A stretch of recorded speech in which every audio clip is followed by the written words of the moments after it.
hippie dirt, AKA the ancient grain, quinoa. And for all you haters out there, yes, it can actually taste good. It's Taco Tuesday, but we're gonna up our grain game with this easy quinoa taco skillet.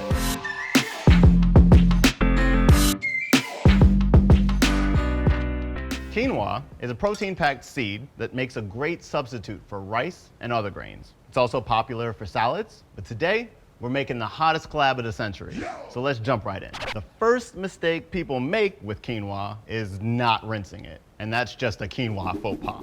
Quinoa has a coating on it called saponin, which has like a bitter taste, so we're gonna rinse that right down the drain. Place it in a fine mesh strainer and rinse it under cold water for about a minute. Let that drain completely. When you're cooking the quinoa, you wanna add 2 parts water to 1 part quinoa. Throw it on the back burner. Once that's boiling, we'll lower the heat to a simmer, cover it up, and let that cook for like 15 minutes until the water has completely absorbed into the quinoa. While that's going, we're gonna take a non-stick skillet on medium-high heat, start cooking our ground turkey.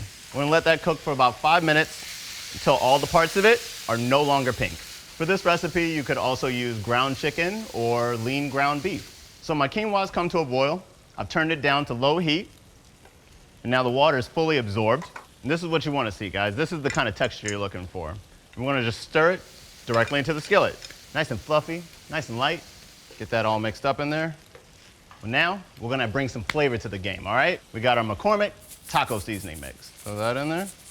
And then we got some diced tomatoes. Delicious. Color, flavor. Frozen corn. More color, more flavor.